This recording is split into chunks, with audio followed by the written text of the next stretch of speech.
Welcome to the Develop Yourself podcast, where we teach you everything you need to land your first job as a software developer by learning to develop yourself, your skills, your network, and more. I'm Brian, your host. All right, today on the Develop Yourself podcast, we have another Brian, who's a founder, mentor, recent guest at Parsity, recurring guest at Parsity. I'm going to talk a little bit about his interesting journey from self-taught developer to IBM to founder to doing mentorship and advice you have for up-and-coming developers. Welcome to the show. Brian, I'm very happy to be here. This is wonderful. Yeah, you recently spoke at Parsity just before we got on here. We were speaking about that, and it was great. I mean, you had a really great take on getting your first job, no nonsense advice for people coming up. And you have a really interesting story yourself. So before I get into like the advice you have for people and what you'd suggest for people that are on the job market learning to code, I'm really curious to hear a little bit more about how you went from basically self-taught developer, right, to IBM, and not just at IBM, you went up to engineering manager at IBM. Right. Yeah, which is a pretty wild story. How'd that happen? Right. So I'll start back. So if I had to start my development journey, I'll start on the failed attempts basically to get into development along my career. And I probably got interested in engineering, at least the idea of getting into the engineering and software development, and really a little bit of middle school, but really high school. And actually, it's like, my father has given me lots of wonderful pieces of advice over the years. He was a great business mentor to me, but honestly, he gave me a piece of advice that ended up not helping me out, which was I was interested in high school learning programming, and I wanted to go to a programming course there. And he actually told me, no, don't do that. Now, that seems odd today, right? That seems like something like no one would say that today.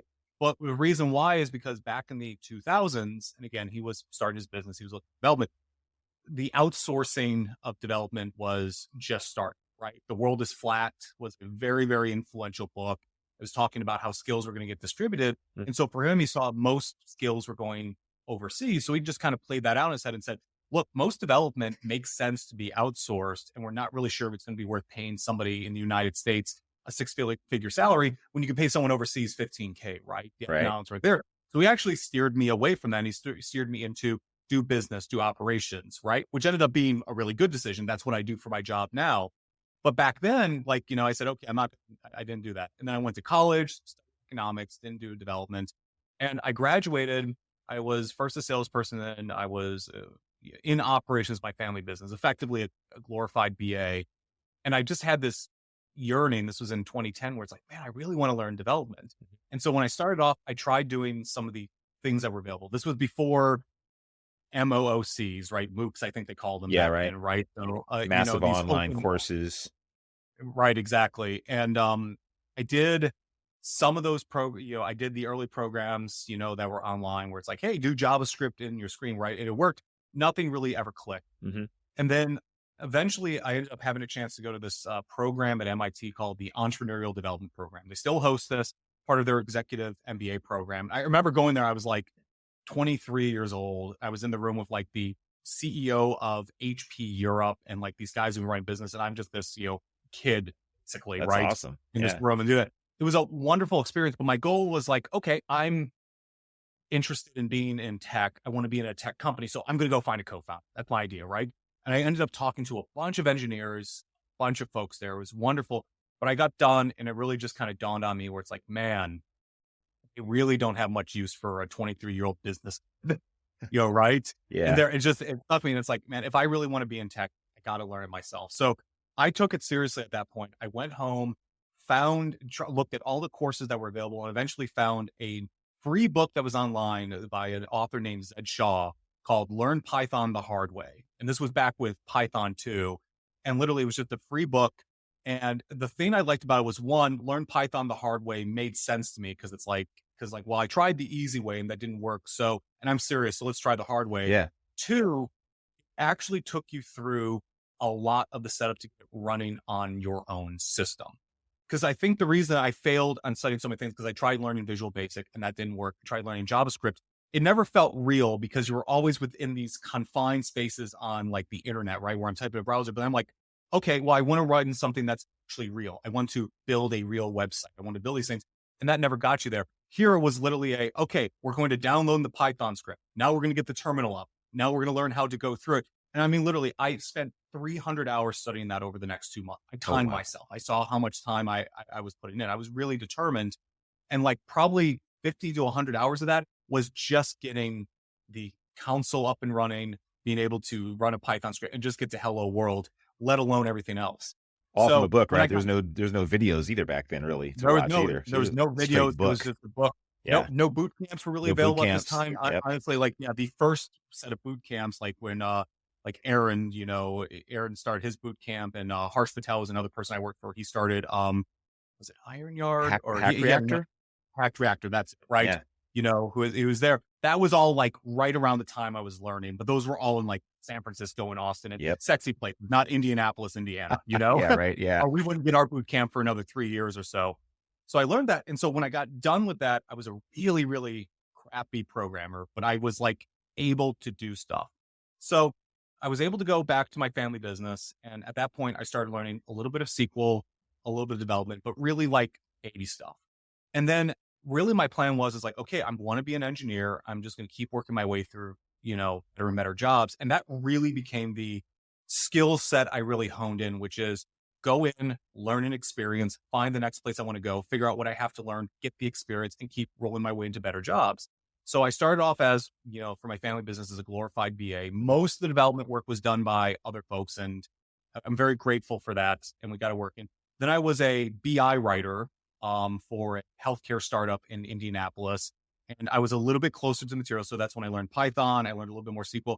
I became really great friends with bunch of brilliant software, developers who were all in DevOps, actually. Like that Okay. was their field.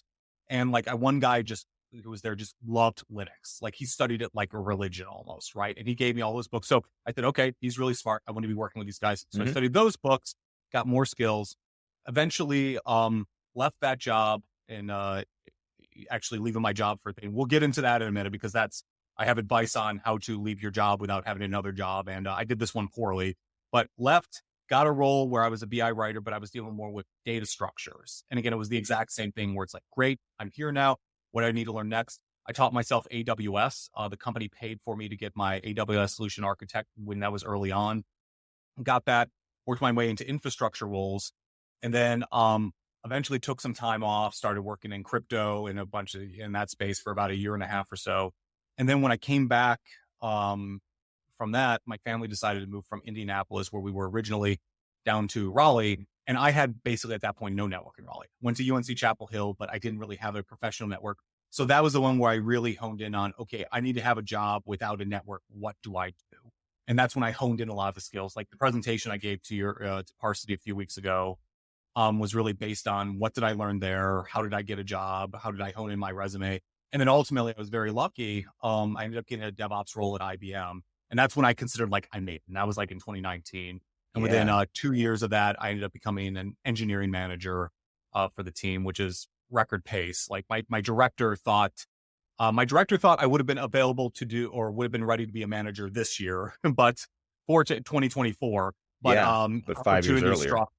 Yeah, I got a lot earlier and it worked. And then that ended up spanning my technical career, and I learned a lot along the way. Wow, that's a heck of a speed run. It was very lucky. And I think the reason is because I didn't have that traditional background. I never really felt comfortable and safe in any role that I had. I never had any illusions that my job was secure wherever I was.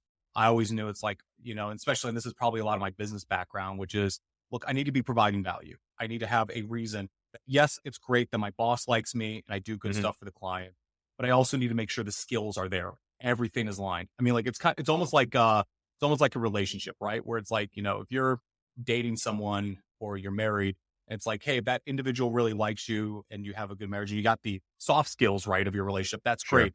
But if you're broke, if you're overweight, if you have a bad personality, even if that person loves you, eventually those things are going to wear. And it's like, well, you could gamble that the soft skills are going to pick up on it, or you can get the hard stuff right. And then you can live and say it's this soft, you can say it is the soft skills that end up getting you, but it's the hard skills. So for me, I was always picking out where it's okay, if I were to get kicked out here. Hmm. Why? Because, well, I don't have this skill set. I don't have this. So it's like, okay, what am I going to do to learn the next set of skills, the next set of things so that I'm prepared to take those on? And like when I was at Apparatus, which eventually became Bertusa, that was kind of my thing where it's like, I'm a BI writer. I didn't think of myself as expendable, but I knew it's like, this is not as strong of a skill set as I would like, Yeah. but they need AWS folks. Cloud is starting to get into the enterprise in a big way. There's lots of work there. So I knew, hey, if I learned how to be able to scale up cloud infrastructure, if I learned this puts me in a much better place. And so I ended up being very lucky here. I ended up having 5 weeks of no client work. So I literally just spent 40 hours a week studying for that test, got it done in about 5 weeks. By the next week, I was literally in DC for Gannett Public, Gannett, which does USA Today and publishing there, advising them on cloud infrastructure. And then by the next year, I was working for A&E Media as a serverless solution architect Wow. for them. And that's a whole different, how I got that had nothing to do with my job there. That happened, that was my happenstance there, but ended up being a great opportunity. But it was because I was always looking at side projects and additional things to learn and just figuring out what can I do to build myself up. Man, that is, it's cool because you have a really amazing story, but a lot of the core things you did are similar across people that I've looked at that I consider successful. Doing Yeah. side projects, kind of taking some gambles, it sounds like, on a few trends, right? You're looking at macro, micro trends like AWS, you're pretty early into that, it sounds like. And then you got a huge reward for putting some effort into there. Yeah. And what I came to was I ended up having this model. And the way I think is generally in models and frameworks is what I do today for my Mhm. clients at Lucid, right? I have business models and growth models that I used to think through. And this was no different. So I kind of broke up technology into three buckets on how I would think about it. And this ended up serving me pretty well. So you have the foundational, really boring, really useful things. You have the things that are useful to get a job today. And then you have experimental technology that is kind of out there, but new and up and coming. Generally speaking, people only focus on the middle bucket when they're trying to get a job, right? Where it's like, okay, I'm going to learn React. I'm going to learn these things. And Sure. those are good. That's what you need. That's what's marketable. That's when you go out and put out a resume. That's what they're going to ask you about. And that tends to be, 5 years, let's say every 5 years or so, maybe, kind of changes over to a new tech stack or something else. Mhm. It's starting to get longer now. It used to move over faster like a decade ago, but now I'm starting to notice this tech stack is getting more stable. So that may not be as true now, but those are things where like, it's really good, but often they're like implementations of core technology, right? Like said, like React is a technology that is really fundamentally based off of JavaScript and how do and things that work inside of, modern web browser. So it's the current implementation. It's really good at getting you a job. But if you were like a React expert, you spent a year studying React and Mhm. just React, well, you understand how that framework works, but you're not necessarily learning the foundational stuff, right? So I've seen people here who are experts in the implement, in the frameworks or implementation that then move over and they kind of get thrown, right? Oh They yeah, don't for always sure. get very close to the metal. So that's what you need to get a job. But then you split off into the two sides. Let's start with the foundational stuff. The foundational stuff is things that you will almost never get hired off of direct. It's like learning Linux, raw JavaScript skills. I kind of put SQL development in that sort of thing. They are things that are very useful to know and unlock a whole bunch of understanding for the middle tier, right? Because here's the thing, if you understand React, you can build a React website, that's good. But if you understand how a modern web browser actually processes and how it actually does its work, if you understand how JavaScript fundamentally operates, right? If you understand some of these frameworks that exist in the industry to explain that, it won't necessarily get you a job. Like if you just knew that, you'd be like, well, right, we need a React developer. For sure. It all of a sudden, it makes you way stronger in those current things because now that I understand how the web browser operates and how JavaScript works, all of a sudden I now know what React's doing, which means that if it throws me a weird problem or I want to do something, you have a much deeper skill set to be able to go and operate from, and it makes you a lot stronger. That's one side. And that's one of those things that I always recommend where it's like, you always have something like that that's going on where it's like, you're always learning Linux or learning some DevOps skills that or something else because it really rounds you out and it really is foundational. Then you have the other end of the spectrum, which is really new, exciting technology that not a lot of people are using. This is your blockchain developer. Yeah. This is your AI developer. This is your Rust, quantum maybe. computing, Yeah. right? Right. Maybe Rust is actually moving into Get to be a kind of macro the trend. center right now. Yeah. Right. Right. And doing that. But Rust, when it first started, absolutely fits into that. And that is the area of like lowest chance of probability that you'll get something, but the highest opportunity value here. And I'll use a personal example to explain this. So back in 2016, January of 2016, my wife had just bought me an Echo. And I really like, this was a cool device. Mm-hmm. I was big on it. And I always come up with big visions of what this could be. And it's incredible because it ended up like Amazon's losing like $10 billion a year on this thing. So like, it's crazy. It's a good bet. It was a good bet, but it's not panning out. But back then we didn't really know. So I thought, that's really cool. I want to develop apps for this thing. And so I remember January 2016, I took a month off and I was like, I'm going to learn this. In order to do that, I had to learn how Alexa operated and how their model for taking in, written words and doing that. Their API was really easy to use. I had to learn serverless apps at that time, right? So I had to learn how to deploy a serverless application. I was using DynamoDB. I was using things. I can't think of the name of the serverless processing framework. I'll think of it in a moment when I stop trying to think of it. But I learned all these things, and it's like it was good. And I was able to get like 6 of the first apps that were available on the Alexa store were basically from me. I think I was like number 300 was the first one I threw out there on the store. Right. And these weren't really complicated apps, but it was enough that I got my feet wet. I was figuring out what it looked like and I deployed it and, it was good. Well, so this goes back to how I got to work in New York. My company I worked at, Apparatus, I got acquired by a company called Virtusa. And if you're not familiar with kind of M&A cycles, right, there's kind of this thing where when you get acquired as a company, there's usually about an 18-month period where nothing really changes. And then like, if it's really standard, like to the day, 18 months in, a bunch of changes happened, right? And so really that time came later that year. I think it was closer to December. And of course they were announcing layoffs, right? Or whatever. We got consulted, we got bought out. Yeah. We were getting acquired. They were making cuts there. And so like, I was going out in this group and there was about 40 of us on the consulting side of it where we weren't sure if we were going to have, roles or not.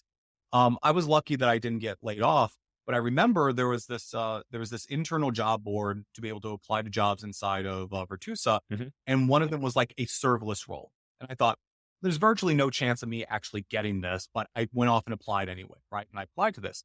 Well, next thing I know, my boss is coming up to me, a gentleman named Eric Clark. He's off at Google now. One of the best bosses I ever had. Came to me, he was like, so this guy in New York wants to talk to you about serverless. I'm like, serverless, really? He's like, yeah, I did. So had this resume, had AWS, had all these things, but he wanted to talk about that. Yeah. So I get on the call with him and he starts questioning me about serverless. And this was my technical interview. He was literally asking me like, oh, what are the run times that run on this platform? Like, what is the timeout? Like really Trivia 101 stuff. Mm-hmm. Right. It wasn't that difficult. But the fact is that they sold this client on serverless. They didn't have anyone who could do that in their network, but I could, and I could reasonably do it. I had the background, I had AWS certification. So like next thing I knew, I was kind of like, I told them it's like, hey, I can't live in New York. My family lives in Indianapolis, can't. And they're like, that's fine. We'll fly you out every other week. Are you okay with that? I'm like, yeah, I'm okay. I'm okay with that. Yeah. Right. So that started my year. And that was in 2017 where literally I'd have a week at home. Then I spent a week in New York. That was, basically I had an Airbnb in Midtown, basically. That was literally a block and a half from where I worked out of. And I had I knew the lady who rented it. It was almost always available. So I would stay Midtown and I would go work there. And I was a serverless and I was their serverless architect. That's amazing. Problems like that. I went to there. Yeah. Right. But that's the nature of that end of the bell curve, right? So like if I was talking to folks that were coming out of like Parsity bootcamp, yeah, right, that would not be the thing I would tell them to invest a significant amount of time in initially, because that's not what they need, right? Usually if you're coming out, what's your goal? I want to have a stable income stream. I want to have good future opportunities. I want to have good experiences. So you're really focused on the middle of that curve, which is, well, learn the most popular frameworks, learn them well, get experience working on these things, build out your network. And then we start to get into more career opportunity sort of things. But then occasionally you'll get out where it's like somebody has that and like, hey, I'm looking for more exciting opportunities. What can I do? And it's like, well, if you're interested in blockchain, if you are a smart contract developer, it's the same sort of dynamic where it's like it's a technology that is not super interesting to most people at the beginning. It's Hmm. only really the nerds. All of a sudden, the value proposition hits for some reason. Some market blows up, some new set of products launch, some cost saving all of a sudden becomes very attractive. And now you go from 10 companies needing this to 100. And Yeah. guess what? The number of people who know it doesn't grow by 10x. It grows almost not at all, right? Hmm. So you end up moving from a place where you can't find a lot of jobs to, if you have that skill, it blows up. And this is what you saw in like, the Web3 industry. Smart contract developers went from getting paid a good salary, right? It would have been like, but closer to like 200, quarter of a million back in It's like like 2018. astronomical. I saw it Right, on certain platforms. I right. was like blown away by how much they were offering people. I'm like, this is nuts. No, it was, I had to confirm this multiple times because it would be inappropriate for me to tell your audience this if it weren't true and I hadn't heard it. One person I knew or one company was offering $1 million a year for a senior engineer, Oh my not a God. manager, not a thing, $1 million a year that for a full time. It was a Individual joke. contributor, just writing code. An individual contributor Wow. writing code, That's but it was a amazing. smart contract developer. There was another gentleman I met at a conference who had been riding this wave, and he was like, "You know what? I'm not really interested in working a full time job. I'm looking to work part time, 20 hours, and I'm not asking much. All I'm asking for is $300,000 a year." That's not a joke. He was not putting me up. He was not Just with doing a it. It straight was face. that was a straight face, and he wasn't lying. That was what the market did, right? And so, if you learn some of these skills and you invest in them, you can often there's a lot of benefit. There's a lot of benefits that often you can become top of your field quite quickly. Because again, the example I use is if you try to go out and become the best SQL developer in the world, and even if you pick a platform, if you want to do Redshift, right? If you end Yeah. up being a developer there or whatever, you're competing against people who have been in the field for a decade. Decades. If you Yeah. go after right, if you go after something like MySQL or Microsoft SQL Server, you're going against people who've been there 25 years. So the amount of time you need to take to become a top performer is going to be maybe a decade, maybe two. However, if smart contracts have only existed for 2 years and you spend a year learning it, that means the top people have been in there for 3 years.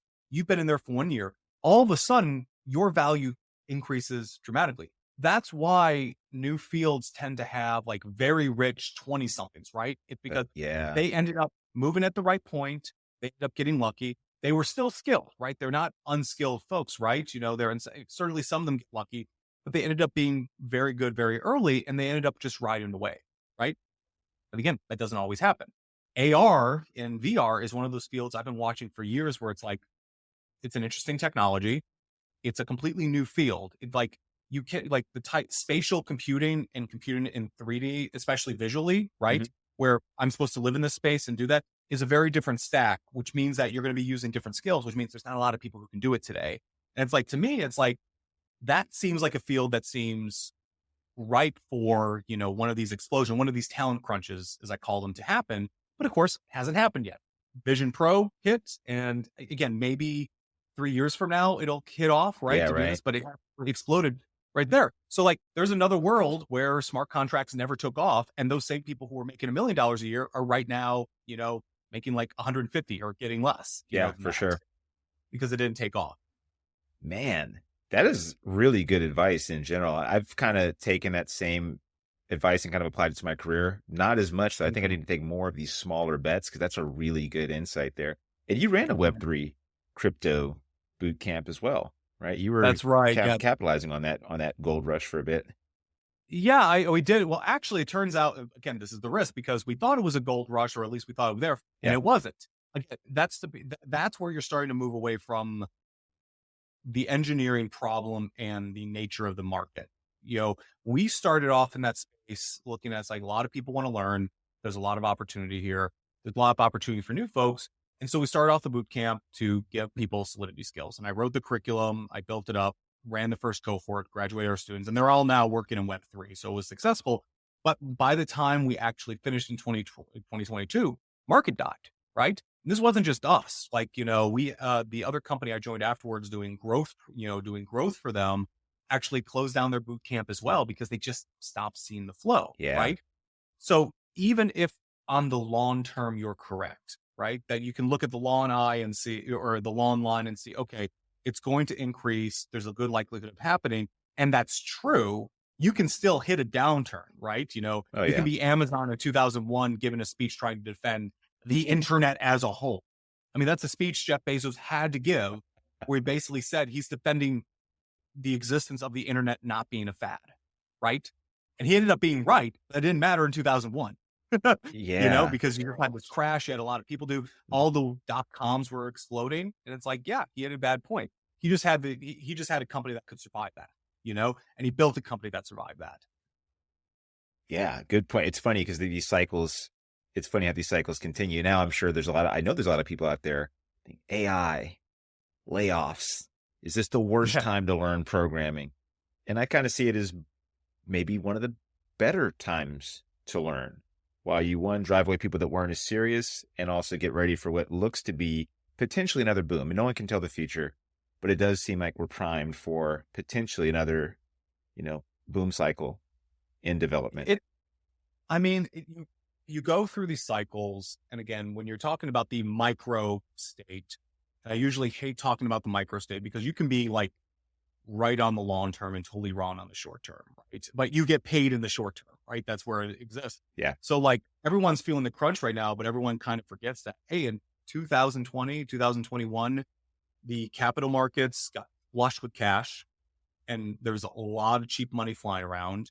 A lot of companies looked out and said, hey, we need to, strengthen the company. Cash is cheap to get, so we don't need cash. What we need is people. So they over invested in their people. They got a lot of folks to come in. And then at the same time, they were dealing with this work at home situation where as organizations, they didn't know how to manage that. So they didn't have a lot of folks coming in to, they didn't know how to, deal with that. So they ended up overhiring.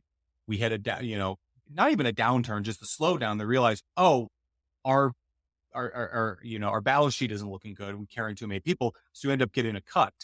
Overall, the trajectory is we're becoming more digital, not less digital. We need more software development, not less. Yeah. That's the long-term trend where it's going. It's just the question is whether or not, and if you're an individual looking at this, what do I do? If you have the ability to be able to go and learn and build your skills and position yourself to get through the hard time, you will have the opportunity to take advantage of this when the times are good, right? Oh yeah. Like the mistake most people make is they wait until times are good to get started. But that's not how talent development works.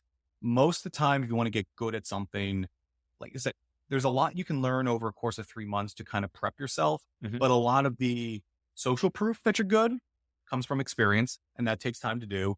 A lot of the additional learning that actually takes you from a beginner to a mid-level or a senior happens in that interim. And often when people are like hiring people, like when people are hiring smart contract developers, basically off the street, they weren't looking for people who had just started. They were looking for people who had experience. Even if it was just 2 years, they were looking for that experience. So if you see a boom, you say, oh, now's the time that I go in there. You're really not priming yourself for this boom. You might get a job happen. You're really priming yourself for the next one. Next one, if right? you can continue.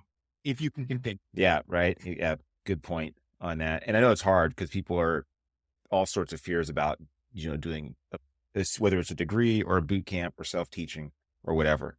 I want to do a little bit of a thought exercise with you, or maybe Please. just get your advice on this. So pretend I'm a boot camp graduate, right? Got out of a boot camp, learned your typical MERN stack. I'm out on the market.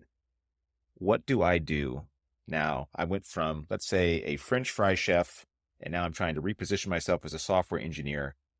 What advice do you have for that person?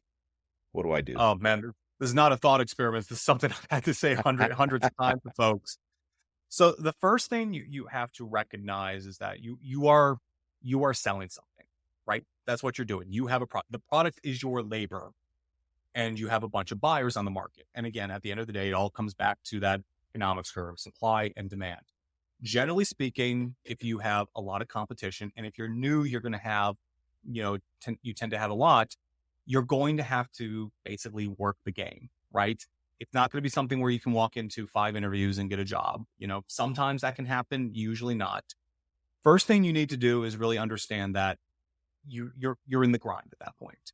It's the grind of how do I position my resume as good as possible? How do I go to and find companies? How do I consistently stay up with this to be able to do this?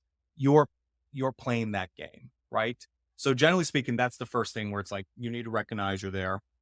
Second thing you need to realize is that experience is what really matters. That's the thing you're trying to get. Usually when people come out of boot camps and are looking to apply, some recognize this, right? And they say, well, should I go off and do work and experience? I'm thinking that's good. We'll get to that in a moment. But there is no point in trying not to at least start applying to jobs and go there if you can do it quickly. Often, like I said, just like with a startup, what do? You create a product, you create your marketing campaign, you create your sales pitch, your offer, and you go out and you test it, right? Yeah. You put out, you put out the product, you go talk to potential customers, you get feedback and see, are they interested in me? If they say yes, congratulations. Now you're on to the next game, right? You're doing that. For people who are just getting out, it makes sense to go out and just start applying to see what's true about your particular industry or your particular area, right? Because again, students coming out, Parsity is a nationwide, they're in different areas. What's true for Raleigh may not be true for New York or Seattle or Indianapolis or Austin or any place else. So there's no point in not trying and getting out there. And again, if you're applying the way I recommend, you can get out 100 and 200 resumes rather quickly, right? I think that's a month, maybe 2 months, right? To go out and see there. And then maybe another month to see if it actually, how it hits. That's when you can start to go get feedback and figure out like, okay, are people responding to me? How far through the process am I getting?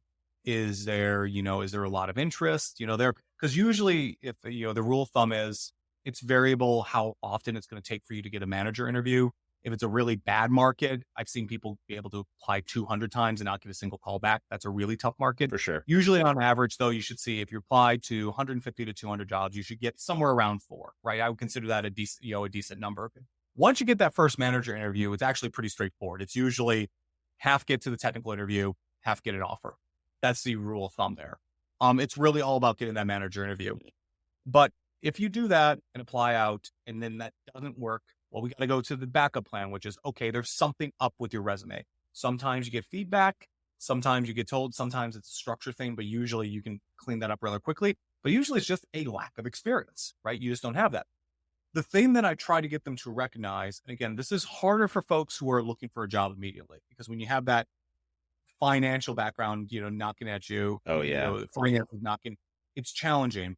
So this isn't always welcome advice, but it is true, I feel, which is just because you don't have a job doesn't mean you can't get experience. You can get experience. It just might look different than you expected, right? It will look like taking a contract role with somebody to offer them, getting them a website, going on and joining a Discord group or something that has development work and finding jobs work, finding a startup that needs a developer and working for free basically to get that up there.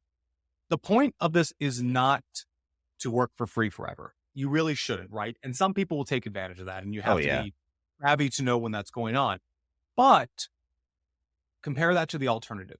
Let's say you sent out 200 resumes and didn't get any callbacks, and you did that again, right? You could send 1,000 of these things and maybe nothing happens, right? Because there's something structural on. Versus you spend 2 months trying to apply, don't hear any callbacks, spend 2 months actually building up some experience. And again, there are so many startups, there's so many Discord communities, there's so many little shops that are looking for help on, hey, help me build a website, help me this, right? You may not pay a ton, but that's not what matters. What matters is getting the experience.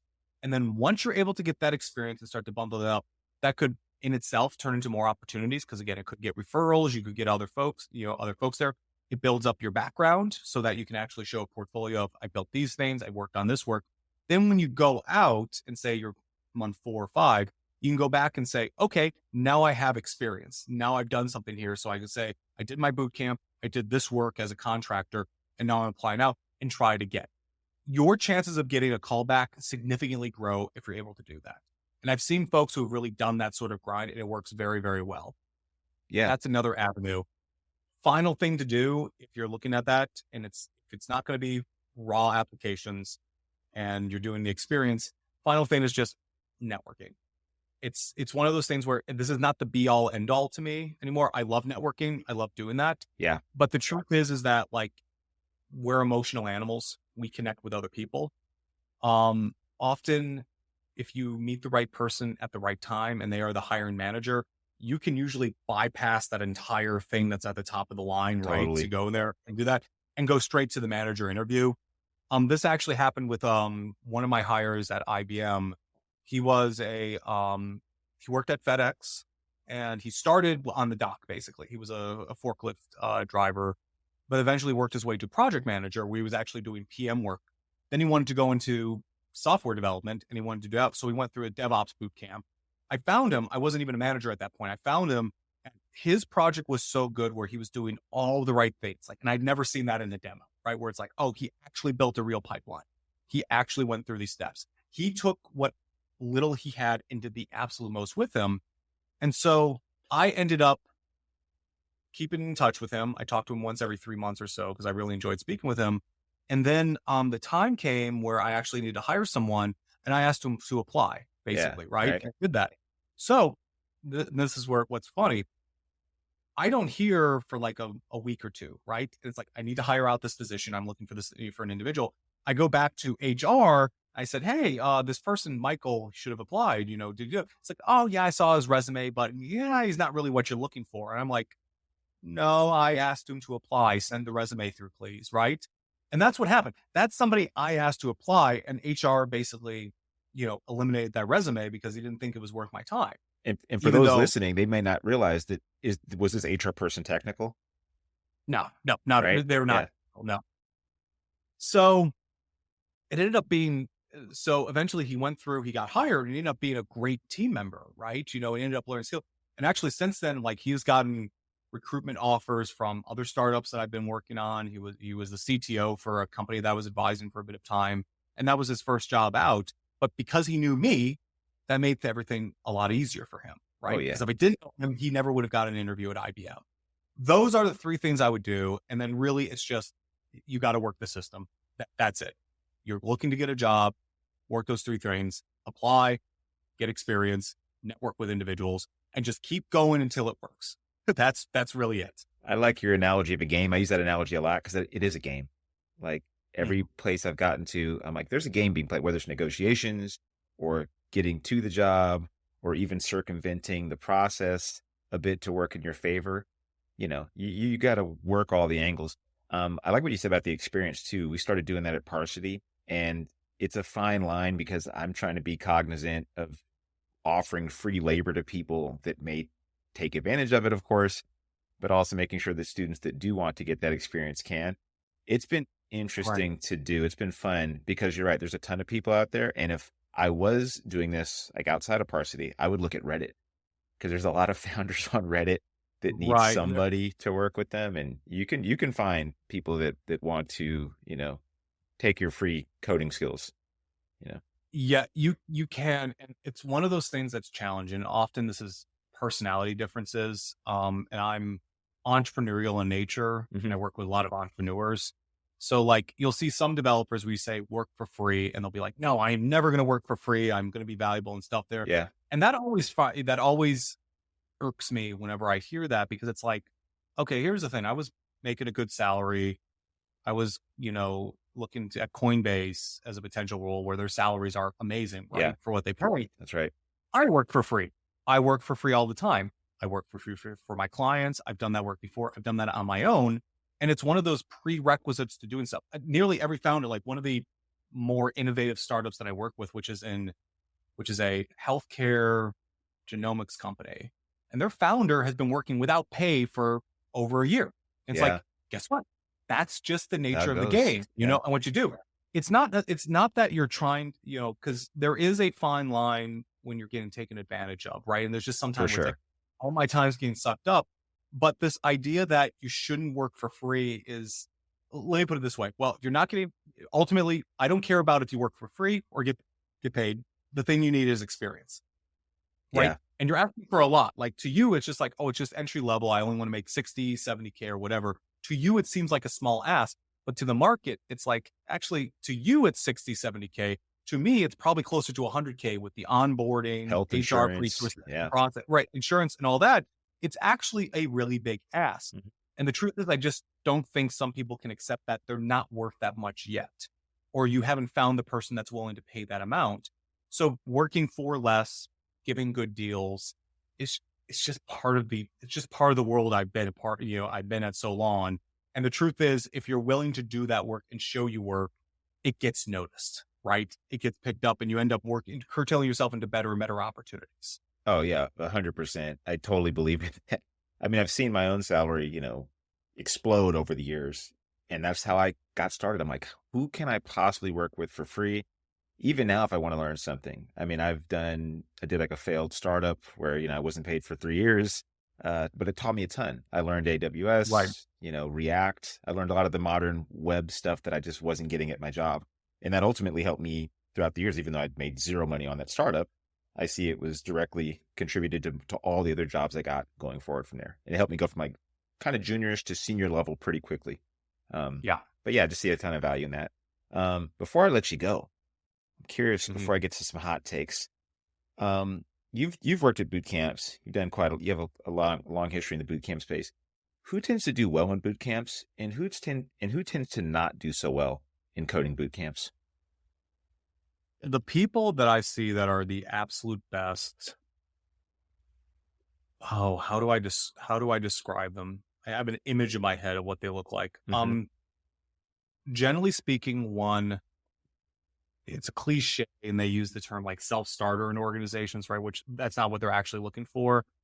They tend to be people who go above and beyond, but not in the way that you would think. Like usually when I think of somebody who's like, there are great students, right? And there are people who do great stuff there. Like I tended to be a really good student. I used to do material. When I went above and beyond, and usually meant material wise, you did that. The folks who did well don't tend to be that way, right? They do well in the material, but it's like they then take it on a personal challenge for themselves to push them beyond and to learn more with that. So like, the gentleman that I hired, Michael, for, IBM, he impressed me because it's like, okay, I know what you learn in your boot camps and I know what's there. And also I'm saying you're spinning up a Kubernetes cluster. You built the DevOps pipeline. You're using all these tools here. And it's like, you made the most with the materials. It's clear you learned on your own. And then 6 months later, when I talked to him, he was still working on that. He was still working on building that. He was building better and better versions of the thing that he built, which was very impressive to me. Right. Yeah. So he worked on that project. It was good.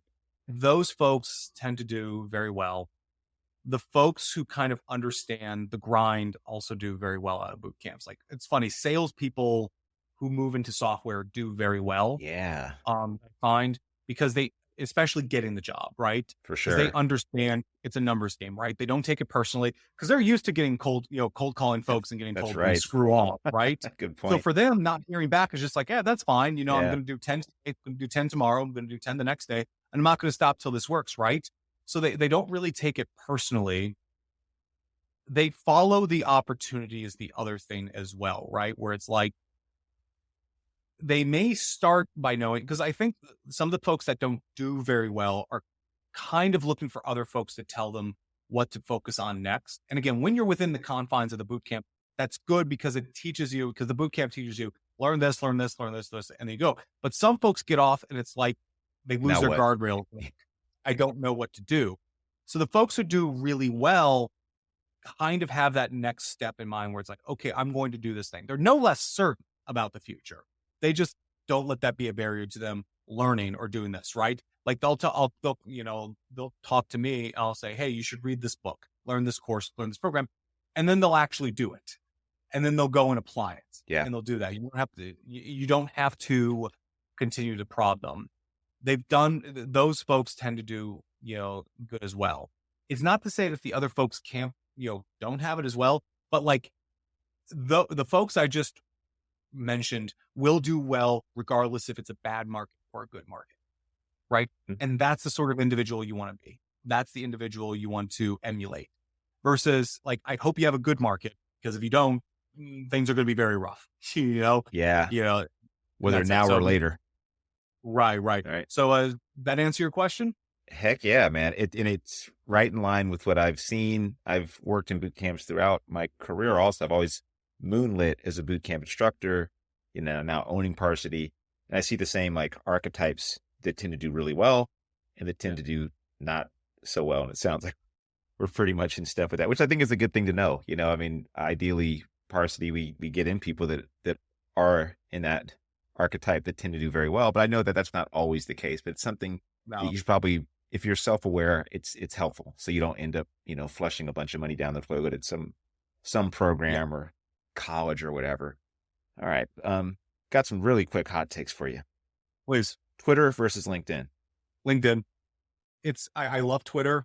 I use Twitter more often, but the value is in LinkedIn. The bosses you want to talk to are there. The managers you want to talk to are there. It's a boring social network. And honestly, like there's some other social issues I'm not particularly in love with LinkedIn. Neither Twitter, but like, I find Twitter to be more fun, but it's like, that's where the value. I'll say this. When somebody uses Twitter, that's the place where you can get a really big audience. If somebody wants to build a business or find a job, they use LinkedIn. This is very hard to monetize. You can find industry wise, you can find some folks on there, right? Like if you're in Web3, my answer would or Twitter. That's where they are and that's where they message. But like 95% of industries, LinkedIn is going to be a better choice. It's funny. Most people have said that, and I'm surprised. I feel the same way too. But Mhm. I think glad to know I'm not alone. Getting a job versus being an entrepreneur. Get a job. Like it's funny. I say that where it's like, I'm not an entrepreneur because I really want to be. So, I mean, obviously I do, but, I'll give that. So like, I was actually like, there's a lot of entrepreneurs that I know, my co-founder, for example, Garrett, he can't work a job. I mean, he's done it. He's worked at Tesla. He's worked at all these places, but it's just like, he wants to rip his hair out of his head by working there. I mean, it's a really thing there. And there's some entrepreneurs who are just, they're unemployable. Me, I'm not that way. I was wonderful inside the IBM system. Yeah, I did incredibly well. I had a job. It was a good thing. But the thing that stopped me is that one, I had the opportunity to leave if I wanted to, where I wasn't bound by the job.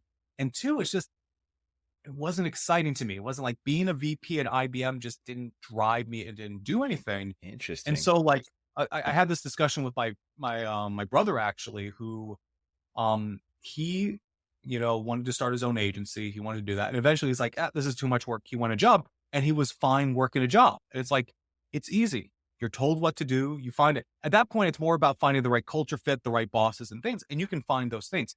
Really, the people who are entrepreneurial, like people think if you're really lucky or really want to be rich or whatever, you should be on entrepreneurship. And that you get some of those folks in there. Most entrepreneurs are there because they can't do anything else. Either the vision they want to do is so big, they're so unemployable, this is the only thing that's going to get them paid, or they're just like, they literally are just so bored by a job they couldn't possibly imagine doing it. They're doing it.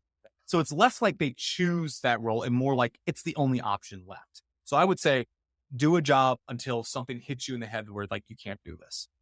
I love that take. Because I don't really consider myself an entrepreneur. I own this coding boot camp. I also like what I do a lot, and I tend to do pretty well in a structured organization, I've found. Yeah. So I'm like, I still feel like I have more room to grow on that other end of the more traditional route. I like the entrepreneur. Like, there's a lot of room for people that want to innovate within a company. It's certain Oh companies. yeah. Yeah.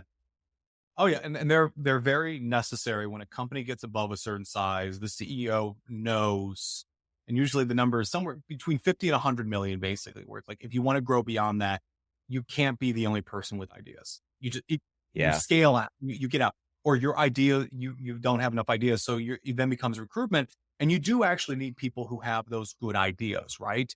And there's this whole class of individuals who are somewhat entrepreneurial, ambitious, but like the stability of the job and will be working a job, but they have enough of that edge where they do that. And they're critical for any organization that wants to grow.